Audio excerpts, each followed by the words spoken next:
Om Swastiastu Ibu.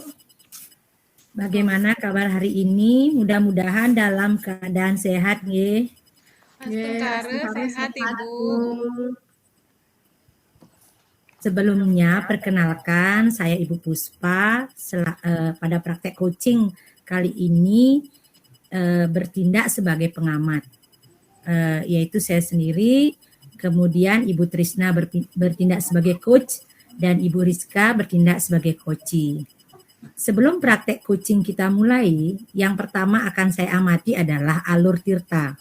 Mulai dari tujuan, identifikasi, rencana aksi, sampai tanggung jawab. Yang kedua adalah kompetensi apa yang dimiliki oleh Ibu Trisna.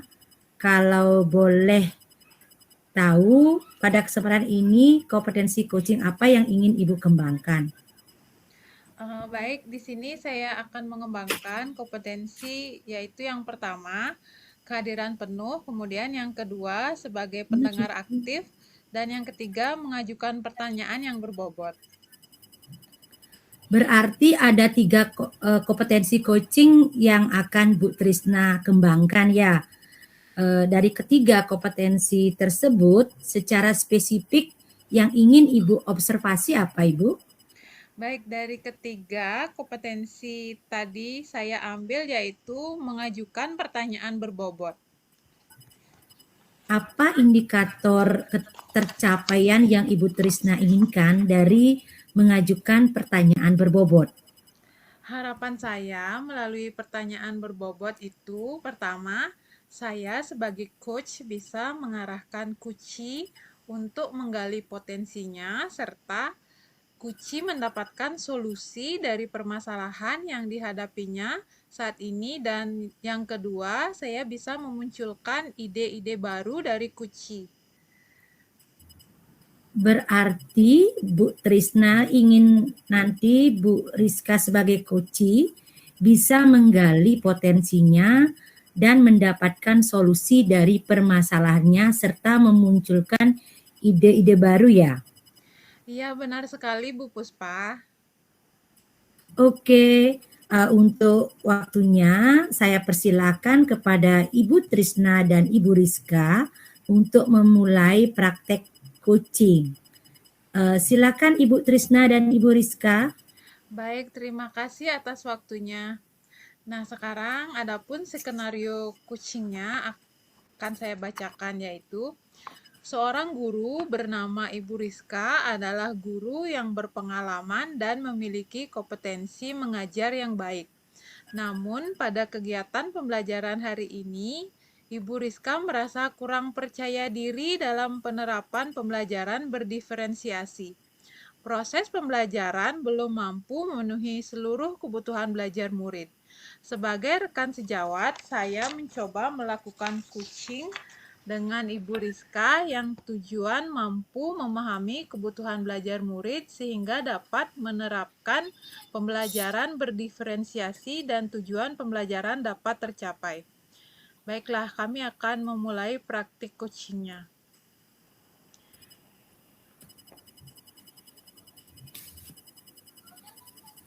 Bu Rizka, mic-nya dihidupkan dulu.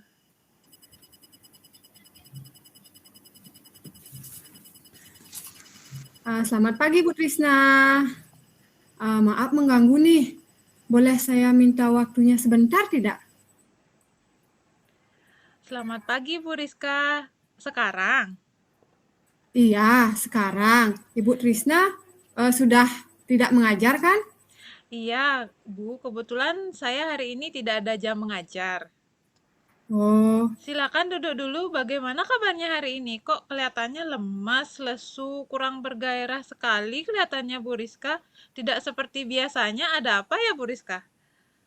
aduh begini Bu. Sebenarnya saya punya permasalahan. Nah, dalam proses mengajar itu saya kan melakukan pembelajaran di kelas ya Bu. Di kelas 1 kan Bu? Iya, ada apa dengan kelas 1 Bu Rizka? Nah, begini Bu, selama saya mengajar di kelas 1 itu, sebagian siswa saya sebetulnya belum mampu saya sebagai guru di sana itu belum mampu memberikan kebutuhan belajar sesuai dengan pemetaan yang telah saya lakukan di awal semester. Oh, begitu. Nah, terus tujuan apa yang Bu Rizka ingin capai dalam percakapan kita hari ini? Nah, kan ini percakapan singkat, Bu ya. Nah, saya itu maunya ingin mendapatkan solusi dari permasalahan saya ini, Bu. Nah, sebetulnya itu saya belum percaya diri dalam menerapkan pembelajaran berdiferensiasi. Apalagi ya, siswa yang saya ajarkan ada beberapa yang belum mengetahui kebutuhan belajarnya sendiri. Ibu Rizka merasa kurang puas dengan proses pembelajaran yang dilaksanakan.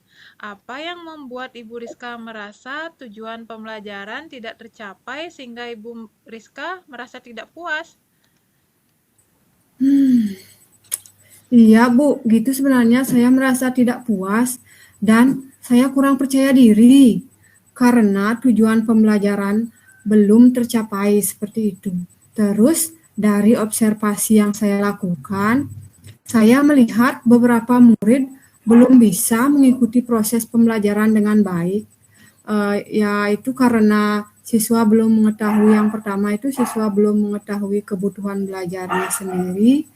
Selain itu saya juga agak kurang gitu sehingga sulit di sini dalam pembelajaran itu saya memberikan tugas yang berjenjang kepada siswa. Kalau saya tanya sekarang ke Bu Rizka, pertanyaan berupa angket lah. Ada belum mencapai tujuan belajar, cukup tercapai, dan sudah maksimal tercapai, kira-kira Bu Rizka berada pada posisi mana dari angket tersebut? Kalau saya, Bu ya, saya rasa ada di cukup tercapai, Bu, untuk saat ini ya. Karena saya masih harus memahami lebih dalam tentang kebutuhan belajar murid. Sehingga tercapai pembelajaran yang maksimal sesuai dengan kebutuhan belajar. Seperti itu, Bu.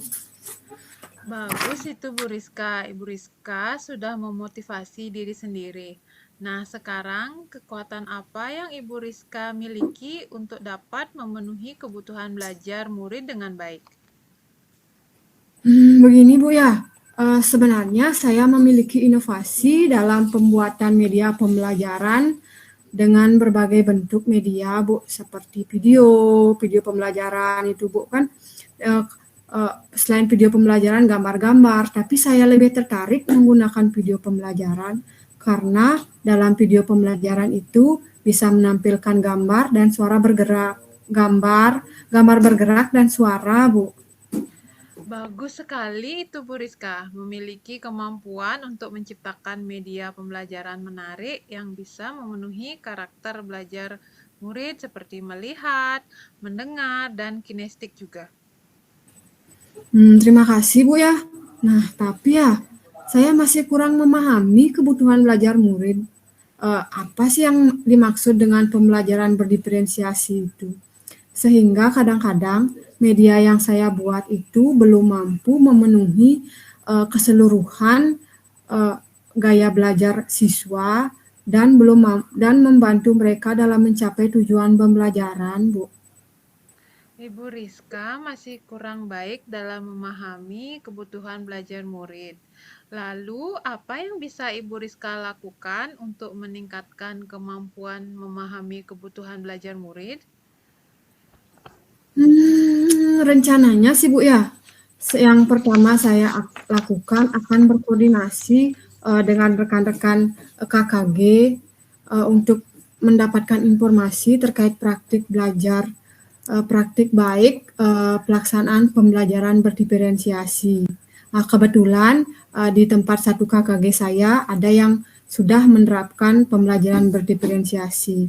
Nah, terus yang kedua, saya akan mengadakan tes diagnostik sebelum memulai pembelajaran. Selain itu, saya akan menyiapkan berbagai media, Bu.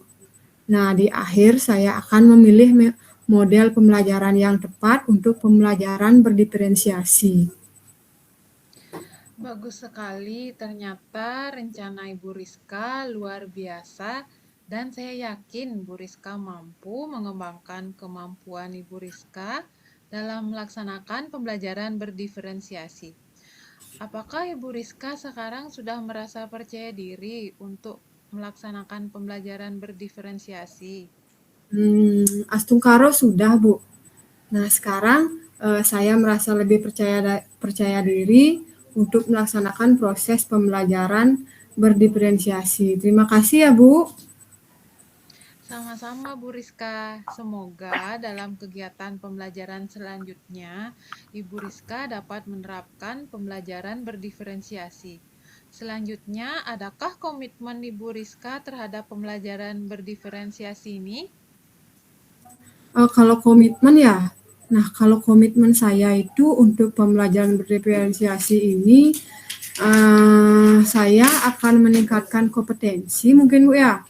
Nah terus selain meningkatkan kompetensi, meningkatkan juga memahami kebutuhan belajar murid dan pemenuhan kebutuhan belajar murid.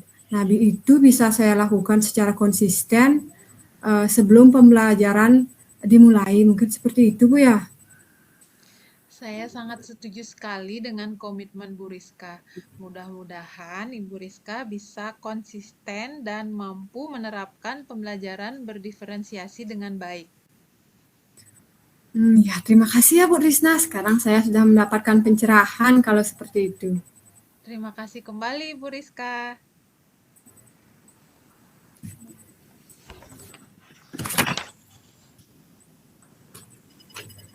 Terima kasih untuk Ibu Trisna dan Ibu Rizka yang telah melakukan praktek coaching.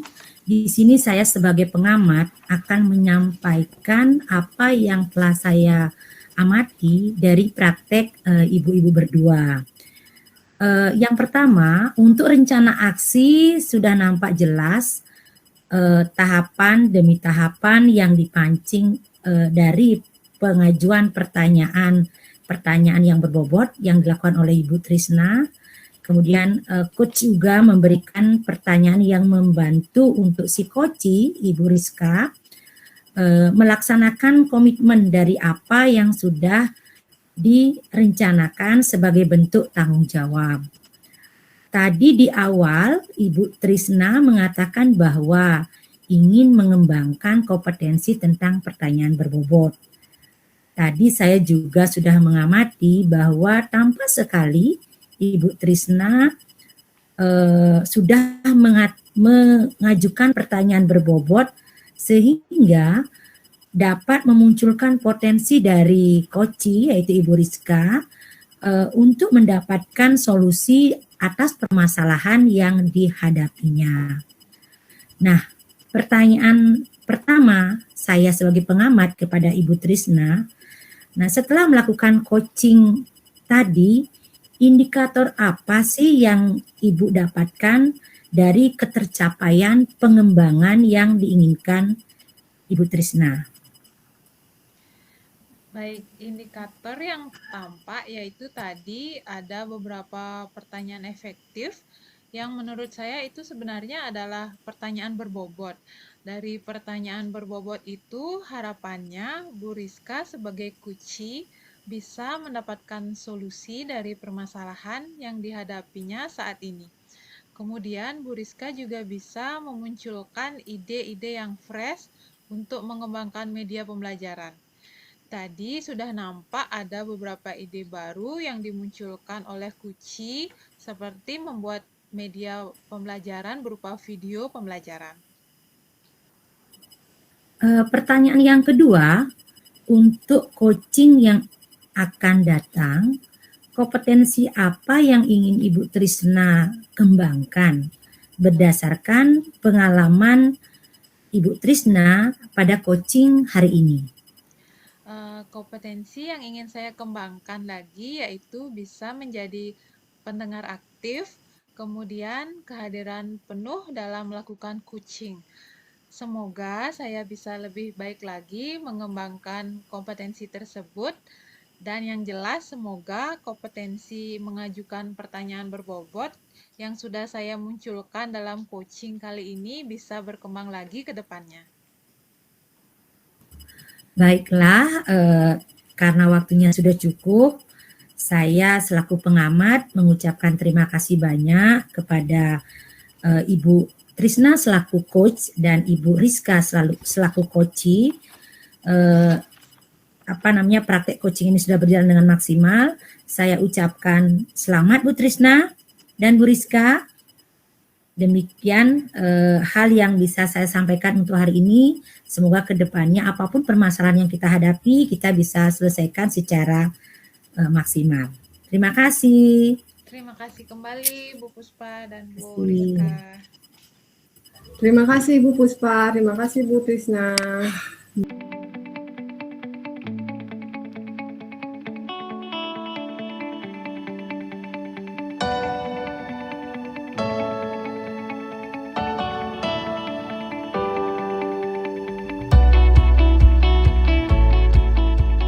Selamat siang teman-teman.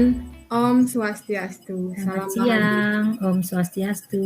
Salam bahagia untuk kita semua. Nah, pada hari ini saya akan memperkenalkan diri dalam praktek coaching ini. Nah, saya sebagai pengamat, Rizka sebagai pengamat, dan Bu Puspa sebagai coach, dan Bu Trisna sebagai coachee. Nah, sebelum praktek coaching kita mulai, ada beberapa hal yang perlu saya tanyakan kepada Ibu Puspa. Nah, sebelumnya di sini saya akan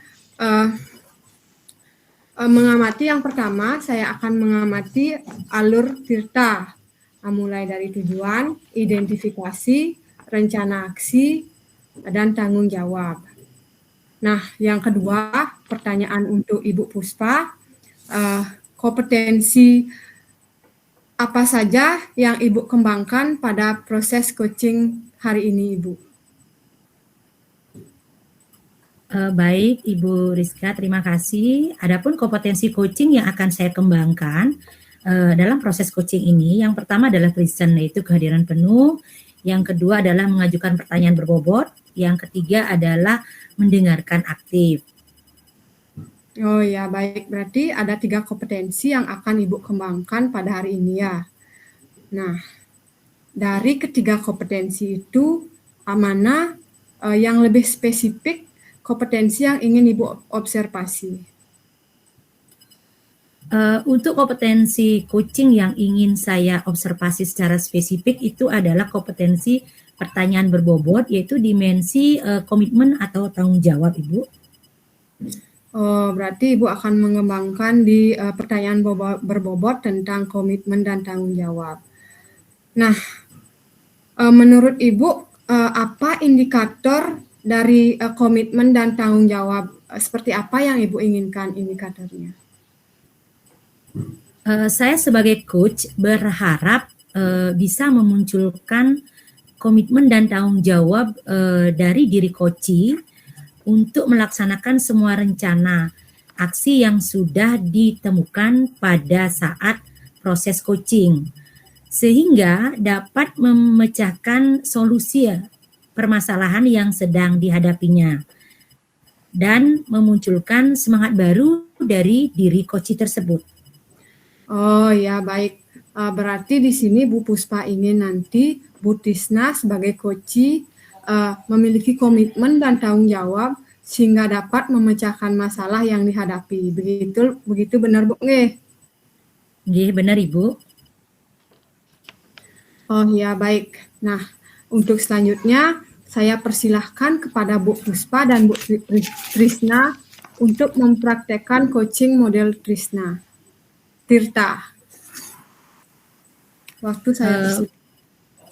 Baik Ibu Rizka, selaku pengamat saya ucapkan terima kasih. Adapun permasalahan yang ingin saya coachingkan bersama dengan Ibu Trisna adalah Ibu Trisna pada jam istirahat bertemu dengan saya, Ibu Puspa, untuk menceritakan kejadian saat beliau ditegur oleh kepala sekolah yang mana kepala sekolah itu menerima laporan dari guru senior yang melakukan supervisi akademik terhadap Ibu Trisna saat mengajar. Guru senior yang melakukan supervisi itu tampak keberatan jika pada saat mengajar Ibu Trisna mengajar tanpa buku teks. Bu Trisna mengajar dengan hanya memanfaatkan sumber-sumber lain saja. Ketika diingatkan oleh guru senior tersebut, Bu Trisna menyampaikan ia sudah mengacu kepada kurikulum, walaupun untuk menggunakan buku teks, guru senior tersebut tampaknya tersinggung dan memberikan laporan tentang hal-hal tersebut kepada kepala sekolah. Saya akan mulai sesi coachingnya. Halo Ibu Trisna, apa kabarnya nih? Tumben ketemu hari ini. Hai Bu Puspa, kebetulan Ibu Puspa ada yang ingin saya ceritakan. Apakah Ibu Puspa ada waktu? Wah, tumben nih Bu Trisna mau bercerita dengan saya. Dengan senang hati Bu Trisna, saya akan membantu, sama sekali tidak mengganggu waktu saya kok. Baik, sebelumnya saya berterima kasih karena Bu Puspa sudah mau meluangkan waktu untuk mendengarkan dan membantu memecahkan masalah saya. Sama-sama Bu. Sekarang coba ceritakan masalah apa sih yang Ibu hadapi sampai-sampai Ibu terlihat meresahkan mukanya seperti sekarang ini. Jadi begini Bu Puspa, kemarin saya mendapat teguran dari kepala sekolah yang menerima laporan dari guru senior yang melakukan supervisi saat mengajar mengajar Bu. Kalau mendengar cerita Ibu, pasti Ibu menjadi beban ya Bu. Sekarang maksud dan tujuan Bu Trisna menceritakan ini apa ke saya? Tujuannya supaya saya dapat mencari solusi dari masalah yang sedang saya hadapi, Bu Puspa. Baik, sekarang coba Ibu ceritakan bagaimana kronologi kejadiannya Ibu? Begini Bu, pada waktu guru senior mensupervisi saya di kelas, beliau menegur dan menanyakan kenapa saya mengajar tanpa menggunakan buku teks. Saya jelaskan kepada beliau bahwa saya mengajar dengan memanfaatkan sumber-sumber belajar lainnya, dan saya sampaikan juga bahwa sumber belajar yang saya gunakan itu sudah mengacu pada kurikulum walaupun tidak menggunakan buku teks. Oh, terus bagaimana reaksi guru senior tersebut Ibu? Sepertinya beliau keberatan Bu Puspa dengan penjelasan saya. Oh, lalu apa yang Ibu lakukan lagi? Apakah Ibu menjelaskan lagi kenapa Ibu tidak membawa buku teks saat mengajar? Benar Bu Puspa, saya jelaskan juga kepada beliau bahwa saya mengajar dengan memanfaatkan sumber-sumber belajar lainnya, dan saya sampaikan juga bahwa sumber belajar yang saya gunakan sudah mengacu pada kurikulum walaupun tidak menggunakan buku teks. Lalu reaksi beliau bagaimana Bu Trisna? Beliau tampaknya tersinggung dan memberikan laporan tentang hal ini kepada kepala sekolah. Makanya saya ditegur sama Bapak Kepala Sekolah, Bu Puspa. Kenapa bisa seperti itu ya? Apakah Ibu sudah coba meminta penjelasan dari guru senior atau kepala sekolah? Belum sih Bu Puspa, kemarin oleh kepala sekolah saya hanya diminta memperhatikan masukan dan arahan dari guru senior Bu, dan beliau juga tidak memberikan penjelasan yang mendetail Bu Puspa. Nah, menurut Ibu sendiri, kenapa guru senior tersebut merasa tersinggung ya? Dan kelihatan keberatan dengan penjelasan dari Ibu Trisna. langsung dia melaporkan kejadian ini kepada kepala sekolah. Menurut Ibu bagaimana? Mungkin karena saya tidak membawa buku teks pada waktu mengajar. Padahal saya menggunakan sumber belajar lain yang mengacu pada kurikulum Bu Puspa dan terkesan menyepelekan hal tersebut, Bu. Maksud Ibu menyepelekan itu bagaimana, Bu? Bisa dijelaskan, nggih? Kadang kita kan pingin diketahui oleh murid bahwa kita sudah menguasai seluruh materi yang kita ajar. Bahkan mungkin kita hafal dengan isi dan halaman pada buku teks, sehingga tidak perlu lagi kita membawa buku teks ke kelas pada waktu mengajar. Oh, begitu. Lalu menurut Ibu sendiri, seberapa penting sih buku teks pelajaran digunakan pada saat kita mengajar, Ibu? Kalau menurut saya sih sangat penting juga ya Bu Puspa. Terkadang pada waktu mengajar di kelas, kita kan tidak langsung memberikan materi. Pasti kita akan memberikan motivasi, penguatan kepada siswa untuk mengikuti pembelajaran yang baik. Belum lagi ada siswa yang bermasalah, yang perlu diberikan bimbingan. Nah, pasti deh kita lupa dengan bahan yang akan kita ajarkan, sehingga jika kita membawa buku teks, kita bisa mengingat kembali materi mana yang akan kita ajarkan, halaman berapa, kemudian tujuannya apa, dan lainnya. Atau kadang kita lupa dengan rumus atau konsep, maka kita dapat melihat kembali pada buku teks seperti itu. Nah, berarti Ibu sudah tahu dong manfaat buku teks tersebut. Sekarang coba Ibu ingat lagi waktu mengajar di kelas kemarin, bagaimana kondisi kelas Ibu, bagaimana respon siswa ke Ibu, apakah semuanya dapat memahami materi yang Ibu sudah berikan di kelas? Jika saya lihat dari observasi di kelas kemarin, memang tidak semua dapat mengikuti pembelajaran dengan aktif. Saya masih melihat beberapa anak kebingungan dengan sumber-sumber belajar yang saya gunakan. Kenapa bisa begitu ya, Bu Trisna? Mungkin mereka belajar hanya dari buku teks yang diberikan di sekolah, sehingga hanya membaca dan memahami dari buku tersebut. Kita tahu anak-anak sekarang kalau sudah diminta membaca, minatnya berkurang, apalagi membaca buku pelajaran. Nah, melihat kondisi itu mungkin sama dengan pengamatan guru senior ya, Bu Trisna. Iya ya, Bu. Ada benarnya juga ya. Wah, kenapa saya tidak berpikiran ke sana ya? Saya pikir dengan memanfaatkan sumber belajar lainnya, saya dapat menciptakan suasana kelas yang lebih kondusif. Tapi saya lupa kebutuhan siswa kan berbeda-beda ya. Jadi kita harus menyesuaikan strategi pembelajarannya juga dan selalu mengacu pada buku teks.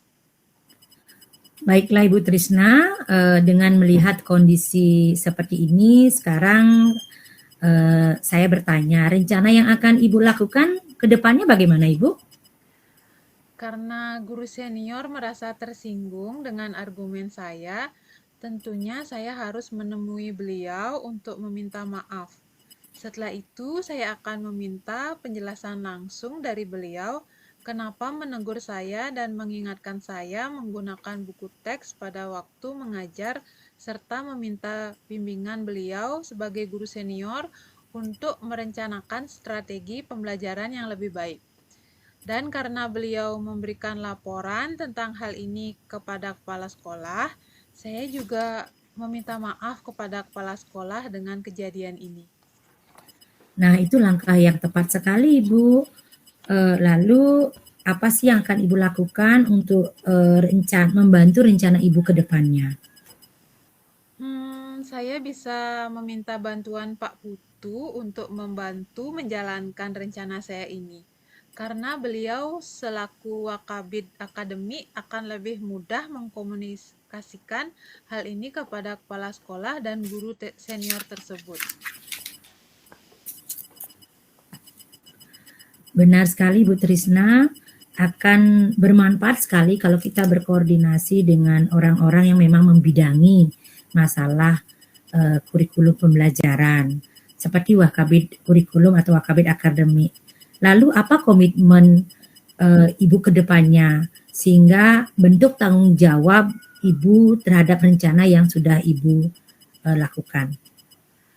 Saya akan secepatnya menemui guru senior dan kepala sekolah untuk meminta maaf dan meminta guru senior untuk selalu membimbing dalam membuat perencanaan pembelajaran yang baik dan strategi yang dilakukan dalam mengimplementasikan di kelas.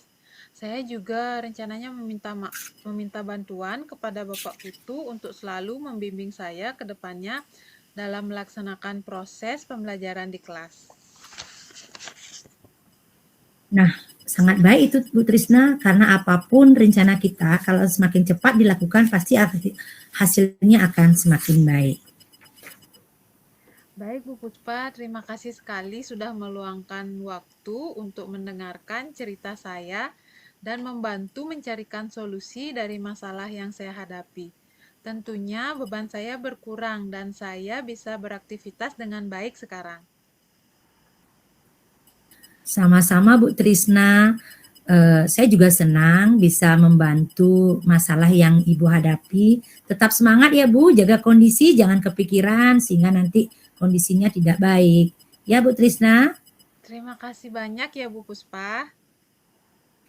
Iya, sama-sama Bu Trisna.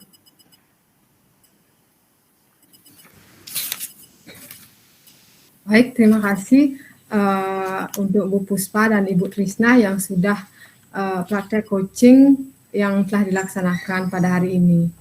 Nah, di sini saya ingin mengevaluasi perjalanan coaching tadi secara garis besar. Nah, yang pertama itu untuk alur tirta. Nah, alur tirta pada praktek coaching hari ini sudah semuanya tampak, mulai dari tujuan, indikator, rencana aksi, maupun tanggung jawab yang akan dilakukan coaching. Nah, kemudian untuk indikator yang ingin dicapai. Nah, tadi Ibu Puspa kan indikator yang ingin dicapai itu pertanyaan berbobot tentang komitmen dan tanggung jawab.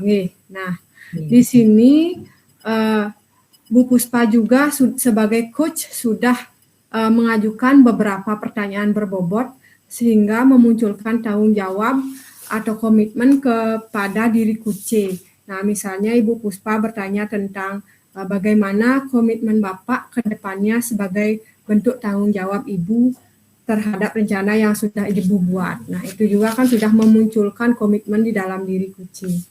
Nah, selanjutnya sebelum kita menutup sesi ini, saya ingin bertanya kepada Ibu Puspa. Nah, pada saat praktek coaching tadi, apa yang sudah Ibu lakukan saat coaching yang menjadi indikator ketercapaian pengembangan yang diinginkan?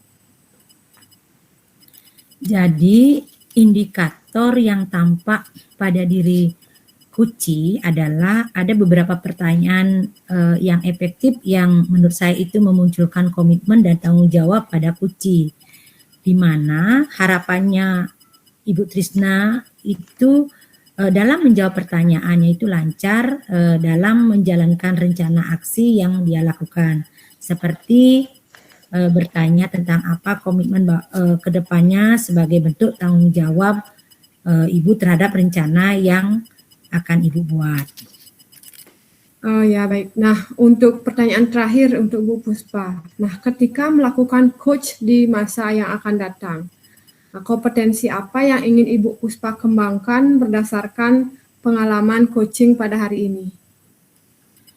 Pertanyaan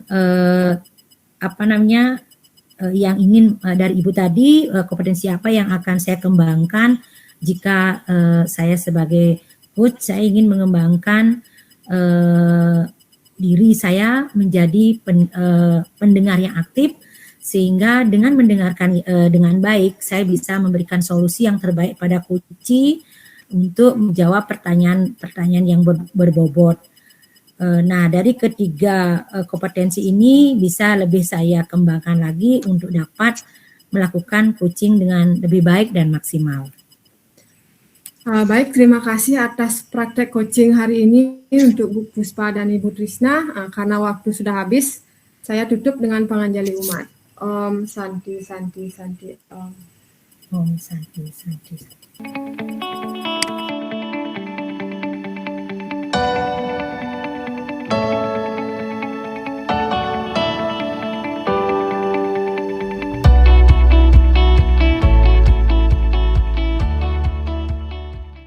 Selamat siang teman-teman. Om Swastiastu. Selamat Selamat siang, Om siang, Om Swastiastu. Swastiastu. Salam bahagia untuk kita semua. Salam bahagia. Bahagia. Sebelum kita melakukan praktek coaching, izinkan saya untuk memperkenalkan diri. Saya Trisna sebagai pengamat, Ibu Rizka sebagai coach, dan Ibu Puspa sebagai coachee. Pada praktek coaching kali ini, saya ingin mengamati alur Tirta dan menanyakan beberapa hal yang terdapat Ibu Rizka selaku coach pada praktek coach hari ini. Yang pertama yaitu tentang kompetensi inti coaching apa yang ingin Ibu Rizka kembangkan pada proses coaching hari ini.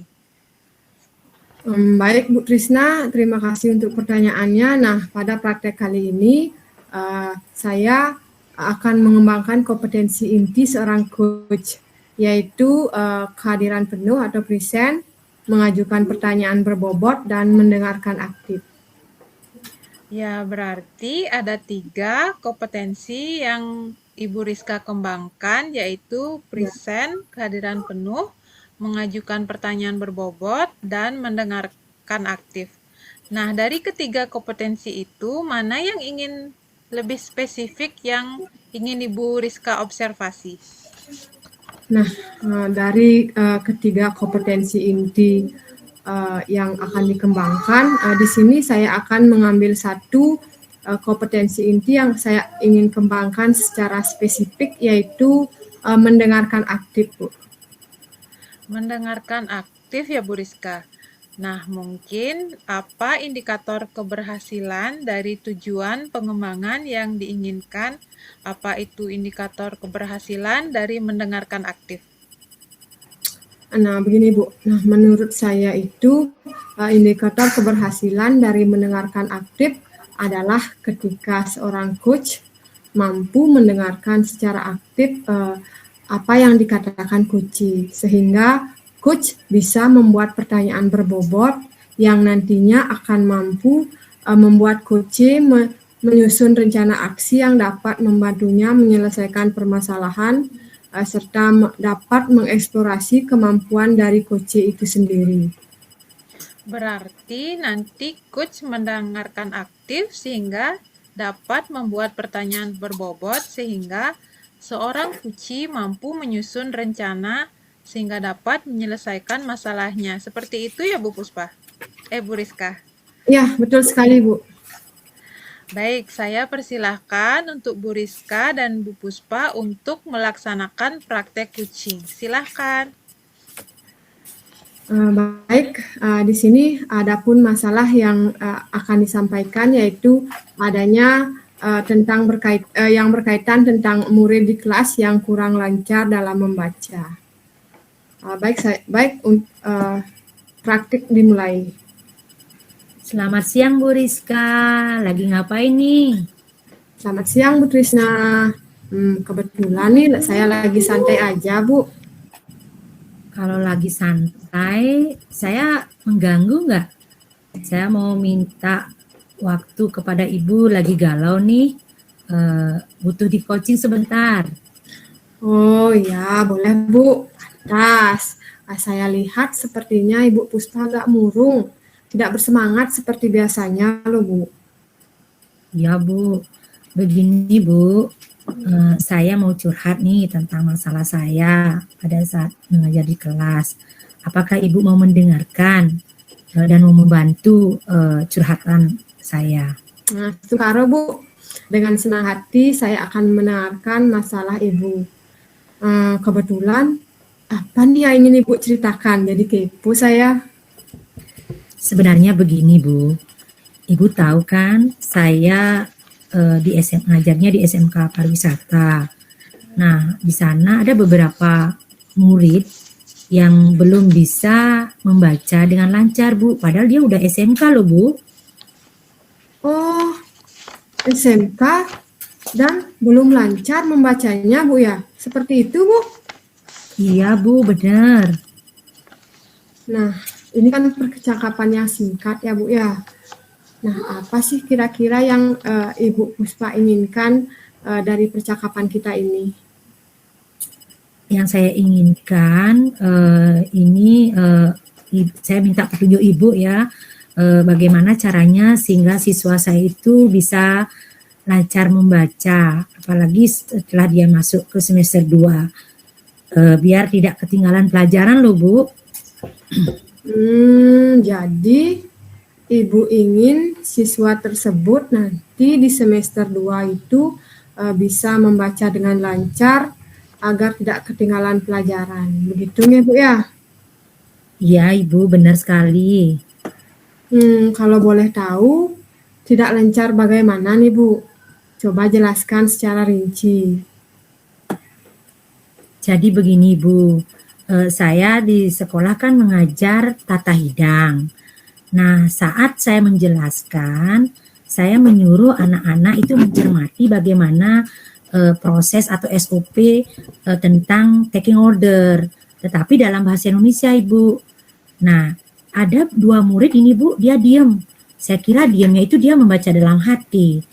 Kemudian saya menghampiri mereka dan bertanya, kenapa kamu, Nak? Kamu kok diam? Terus saya melakukan pendekatan kepada mereka serta mengarahkan untuk membaca. Tetapi setelah saya lihat, saya mau mendengarkan apa sih yang sebenarnya dia baca. Saya dekatkan lagi ke mereka, diri saya ke mereka. Kok saya dengar dia membacanya terbata-bata, Bu. Itu masalahnya, Bu. Jadi saya galau banget nih, Bu, ingin mendapatkan solusi dari Ibu. Oh, kalau begitu dari pembicaraan kita ini, kan anaknya itu belum lancar membaca nih, Bu. Nah, kira-kira apa sih sebenarnya tujuan atau keinginan Ibu terhadap murid ya Ibu yang tidak lancar membaca itu? Pastinya sih tujuan saya baik sekali, apalagi anak tersebut sudah tingkat atas ya, Bu, sudah anak SMK. Saya ingin mereka itu membacanya tidak mengeja kayak anak SD, Bu. Itu yang saya inginkan, Bu. Oh, jadi seperti itu. Berarti yang Ibu inginkan anak tersebut lancar membaca. Nah, sebagai guru saya paham tujuan Ibu, bahwa Ibu sangat berkeinginan agar murid dapat lancar membaca. Nah, menurut Ibu, apakah Ibu memiliki kesempatan untuk mengatasi hal tersebut? Apakah sekarang tidak terlambat? Saya percaya tidak, Ibu. Tidak ada kata terlambat bagi kita sebagai seorang pendidik, Bu ya. Karena kita sebagai pendidik pasti selalu menuntun apa yang diinginkan oleh anak didik kita. Semasih saya bisa memberikan kesempatan, memberikan waktu untuk membimbing mereka, saya akan berusaha untuk mendampingi mereka, Ibu. Berarti Ibu yakin ya dan percaya bahwa Ibu memiliki kesempatan yang luas dalam mengatasi permasalahan tersebut. Kalau begitu, Bu, apa sih kekuatan yang ada dalam diri yang membuat Ibu ingin mengatasi permasalahan untuk anak yang tidak lancar membaca itu, Bu? Entah kenapa ya, Bu, saya kok seperti ada panggilan tersendiri ya. Saya ingin sangat menginginkan atau memotivasi diri saya untuk membantu mereka sesuai dengan kemampuan saya sehingga anak tersebut bisa membaca. Jadi saya harus berusaha semaksimal mungkin membantu mereka, Ibu. Kalau gitu menurut Ibu, apakah yang menjadi faktor utama yang membuat murid masih ada yang tidak lancar membaca? Padahal kan mereka sudah berada di jenjang SMK dan sebentar lagi itu mereka terjun ke masyarakat, Bu. Menurut saya sih hal tersebut terjadi karena terjadinya learning loss selama ini ya akibat pandemi COVID-19 yang membuat murid saya itu tidak fokus dalam belajar, Ibu, apalagi dengan banyaknya kemajuan teknologi di handphone Bu ya. Jadi mereka cenderung tidak memiliki motivasi untuk belajar. Itu Ibu. Oh, berarti menurut Ibu faktor penyebabnya adalah karena murid tidak mendapatkan pembelajaran yang optimal di masa pandemi. Nah, terus apakah maksud pernyataan Ibu seperti itu? Ya, benar sekali Ibu. Nah, benar juga ya Bu, saya juga merasakan hal seperti itu sebenarnya. Nah, dampak yang dirasakan atas kejadian tersebut sangat terasa sekarang ya Bu, pada saat COVID-19 itu. Nah, kalau menurut Ibu, apakah ada faktor lain selain yang lain yang dapat mengatasi permasalahan itu? Sebelumnya saya bersyukur Bu, kita sekarang sudah bisa belajar tatap muka ya Bu, tidak ada lagi istilahnya pembelajaran daring. Jadi menurut saya sih selain faktor pandemi kemarin saya rasa ada faktor utama yang harus kita perhatikan, yaitu kerjasama antara guru dan orang tua murid. Karena kalau kita sudah mendapatkan dukungan orang tua atau wali murid kepada kita, pasti kita bisa mencari solusi tentang kurang pahamnya atau kurang lancarnya anak didik kita dalam mengikuti pembelajaran di sekolah.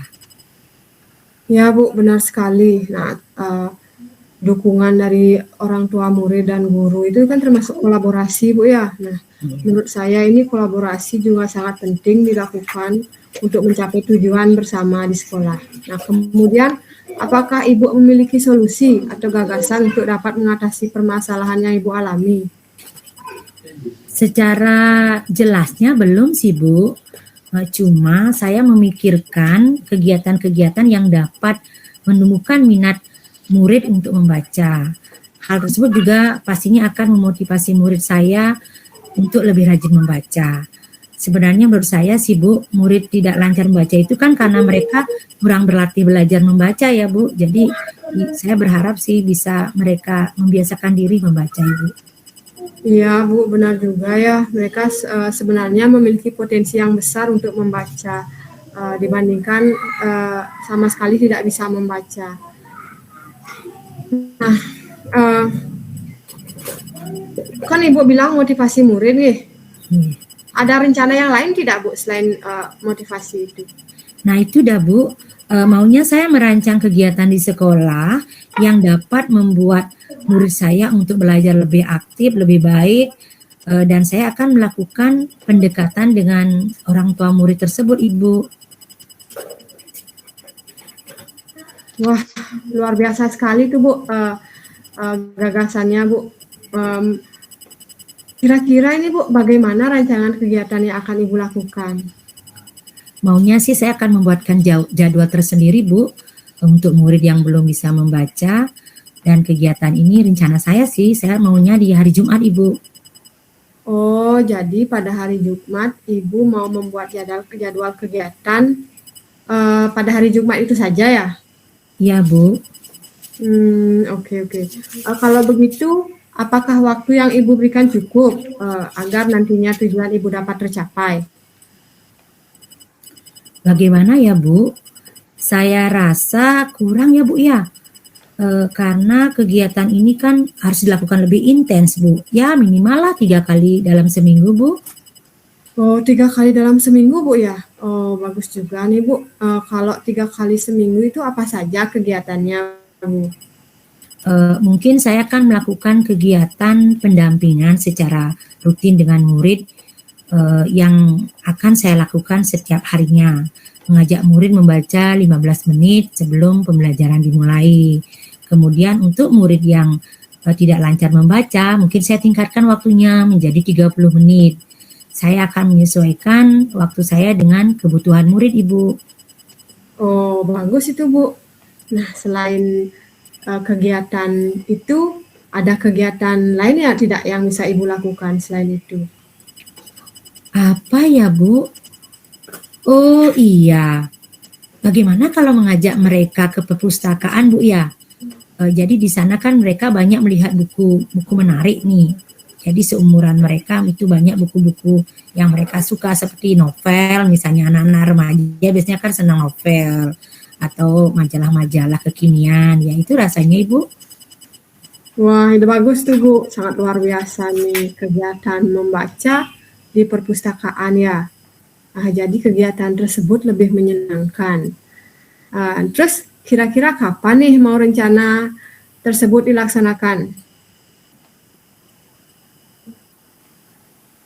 Saya niatnya sih minta izin dulu kepada kepala sekolah Bu, biar rencana ini ada dukungan lah dari kepala sekolah selaku atasan saya, dan juga saya minta persetujuan juga dari kepala perpustakaan karena biasanya kepala perpustakaan itu memiliki jadwal khusus untuk anak-anak yang mau membaca. Kemudian besok kan hari Jumat nih, kayaknya cocok saya terapkan mulai besok deh Bu, biar murid ada kegiatan. Jadi mulai ke perpustakaannya itu setiap mulai besok Bu ya. Nah, kalau begitu kan tadi ada beberapa rencana-rencana yang Ibu utarakan ya, mulai dari membaca 15 menit seperti itu sampai dengan di perpustakaan. Nah, mana kira-kira yang paling mungkin Ibu lakukan supaya tujuan Ibu tercapai nih Bu? Rencana semua sih saya lakukan, tapi yang pasti saya optimalkan lebih prioritas adalah yang membaca di awal itu Bu, sehingga tidak mengganggu anak-anak untuk pembelajaran berikutnya. Karena biasanya kalau kita ajak ke perpustakaannya, kalau di SMK itu kan tidak guru kelas Bu, jadi kita mengajarnya per mapel, jadi kita tidak mengganggu pelajaran yang lain. Jadi saya lebih mengoptimalkan 15 menit membaca sebelum mulai pembelajaran Bu. Wah, bagus juga nih Bu-nya, seru nih idenya. Jadi anak-anak lebih semangat belajar dalam membaca ya, kalau 15 menit itu kita maksimalkan di dalam kelas. Nah, kalau begitu ada nggak ini guru yang kira-kira bisa membantu Ibu untuk mewujudkan rencana yang Ibu buat tadi? Rasanya semua warga sekolah pasti mendukung Bu, ini kan budaya positif kita di sekolah. Jadi mulai dari kepala sekolah, guru-guru, guru BK, kemudian kepala perpustakaan tentunya yang mengatur jadwal membaca, kemudian yang pastinya juga anak didik kita sih Bu. Jadi kita akan meminta bantuan mereka sehingga apa yang saya rencanakan itu bisa berhasil Ibu. Oh ya, nah semoga teman-teman di SMK itu bisa membantu Ibu ya. Dan rencana yang Ibu lakukan ini dapat segera terrealisasi dengan baik. Nah, tadi Ibu kan sudah menyampaikan gagasan yang Ibu lakukan ke depan dan menyampaikan komitmen diri Ibu ke depan. Jadi dari percakapan kita ini secara keseluruhan apa yang akan Ibu lakukan?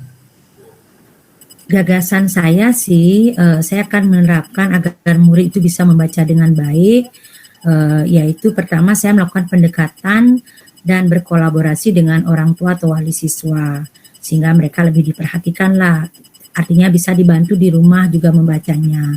Kemudian saya akan menggalangkan literasi kepada seluruh warga sekolah.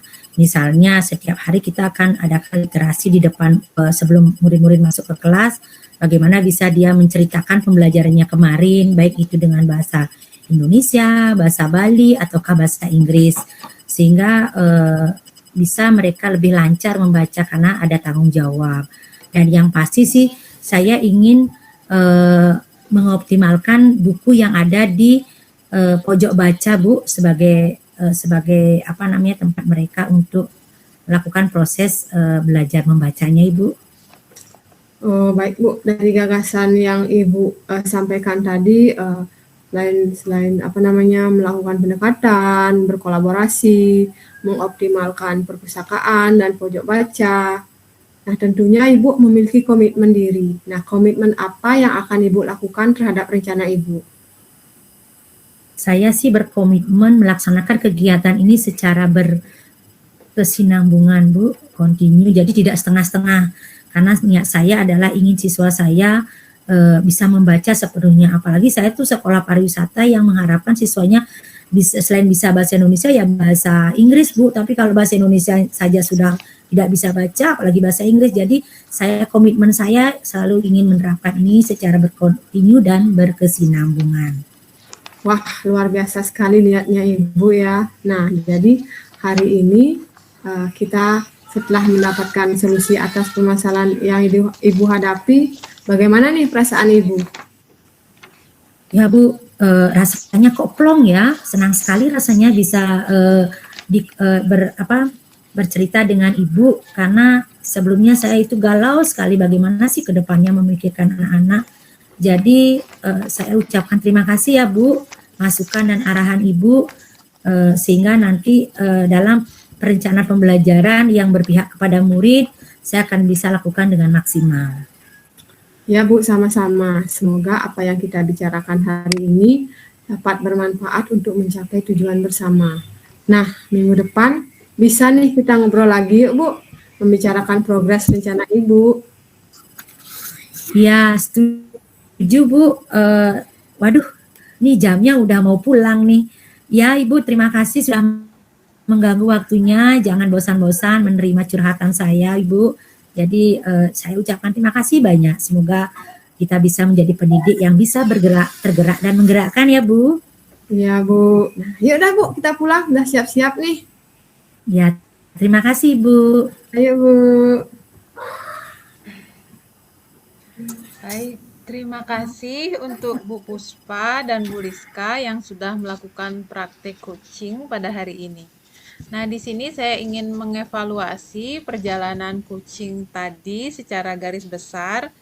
Untuk alur Tirta pada saat coaching sudah jelas semuanya dan tercapai dari mulai tujuan, indikator, rencana aksi nyata, dan tanggung jawab yang akan dilakukan.